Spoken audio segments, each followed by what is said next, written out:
Olá, seja muito bem-vindo. Hoje a gente vai mergulhar fundo em uma das orações mais comoventes de toda a Bíblia, o Salmo 80. É uma verdadeira jornada, sabe? Que começa com um grito de desespero e termina com uma esperança que transforma. Então vamos juntos desvendar a mensagem desse salmo. Sabe, essa é uma pergunta que, em algum momento da vida, todo mundo acaba se fazendo. E o Salmo 80 nasce exatamente desse sentimento, desse distanciamento, desse silêncio de Deus. Ele nos oferece um caminho, uma forma de se conectar com Ele, mesmo naqueles dias em que o céu parece fechado e a gente sente que nossas orações não estão chegando a lugar nenhum. Ok, para a gente sentir o peso desse salmo, a gente precisa voltar bastante no tempo. Pensa lá, por volta de 722 a.C., o reino do norte de Israel está sendo completamente devastado pelo Império Assírio. Imagina a cena: cidades pegando fogo, o povo sendo arrancado de suas casas, levado à força para o exílio. É um cenário de caos absoluto, de desespero total.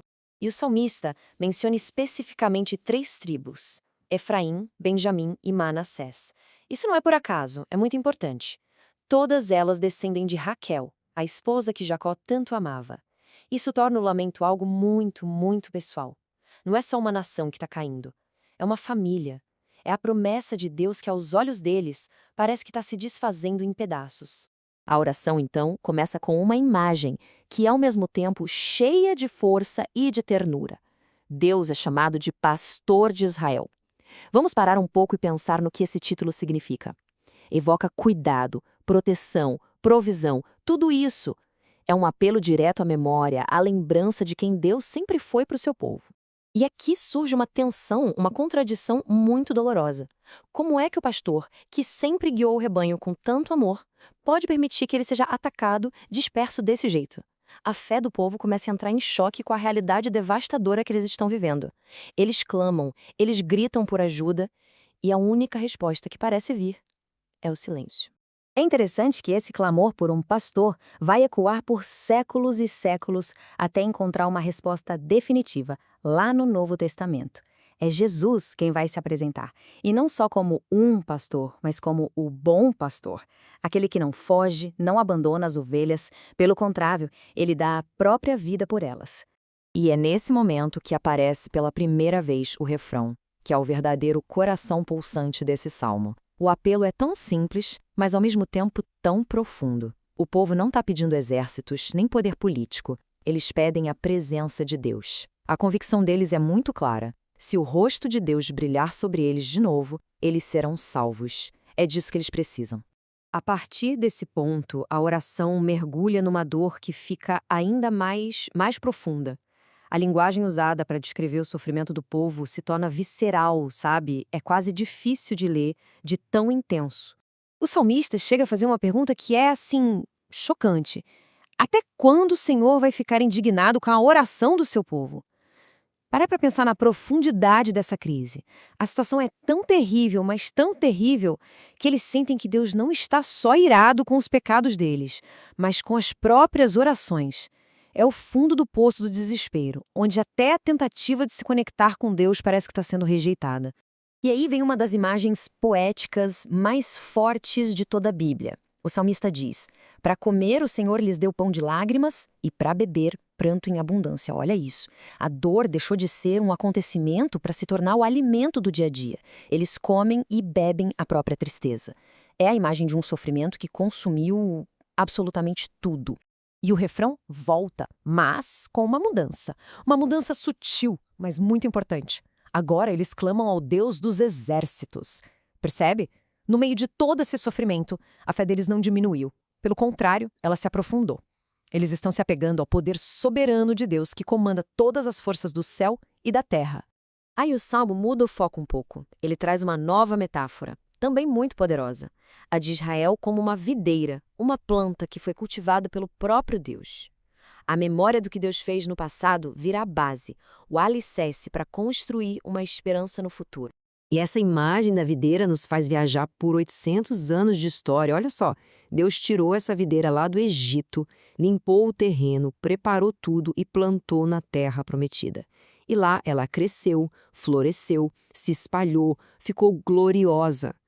Só que agora os muros de proteção foram derrubados. E a videira está ali, totalmente exposta, vulnerável à destruição. E essa pergunta que o salmista faz é o centro do lamento. Dá para sentir a confusão, a sensação de traição. É como se eles estivessem dizendo: Deus, foi o Senhor que nos plantou aqui, foi o Senhor que nos protegeu. Por que então agora foi o próprio Senhor quem derrubou as nossas defesas? Bem, depois de clamar ao pastor e de lembrar da história da videira, a oração meio que se afunila, sabe? O foco agora se volta para uma única pessoa, que é a grande esperança de salvação. E aqui a oração chega num ponto importantíssimo.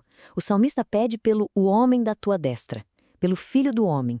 No contexto original, daquela época, ele provavelmente estava se referindo ao rei de Israel. Mas a linguagem usada ali aponta para algo muito maior.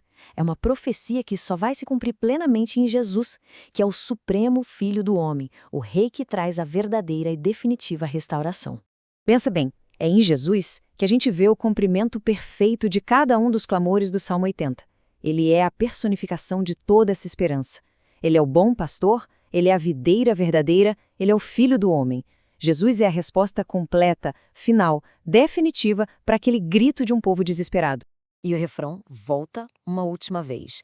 E agora ele vem na sua forma mais completa. A oração acrescenta a palavra Senhor, com letras maiúsculas, que é o nome da aliança de Deus, Yahvé. Esse é o clímax da fé. É um apelo direto ao Deus que faz promessas e que cumpre cada uma delas. Ok, mas como é que essa oração, que foi escrita num contexto tão específico lá atrás, se aplica na nossa vida hoje? O que a gente pode aprender com ela para enfrentar as nossas próprias lutas, os nossos desertos? A mensagem central é esta aqui. Aquela restauração que o salmista tanto buscava e que, no fundo, todos nós buscamos, não é encontrada em circunstâncias melhores. Ela é encontrada no relacionamento com Deus por meio de Jesus. É em Cristo, e somente nele, que o rosto de Deus brilha sobre nós. Então, esse salmo acaba nos dando um modelo prático de como orar em tempos difíceis. Primeiro, clamar com toda a honestidade sobre a dor que se está sentindo. Segundo, ancorar a fé, se lembrar do que Deus já fez no passado. E por último, e mais importante, fixar os olhos em Jesus, que é a fonte de toda a nossa esperança e da nossa restauração. No final das contas, a base de toda essa esperança se resume em uma palavra: graça. A salvação não vem porque a gente é bom o suficiente ou porque a gente ora do jeito certo. Ela vem porque Deus é bom. A restauração é um presente, não é uma recompensa. Todo aquele que crê que Cristo é seu Salvador e Senhor, esse é salvo. É simples assim. E tudo isso nos leva a uma pergunta final, que é fundamental. Quando clamamos por restauração, o que estamos procurando de verdade? Um alívio para o nosso sofrimento, um conforto? Ou estamos procurando Cristo? Porque o Salmo 80 nos convida a ir mais fundo, a buscar o próprio Deus. Afinal, a verdadeira restauração não é a ausência de problemas, é a presença de Cristo bem no meio deles.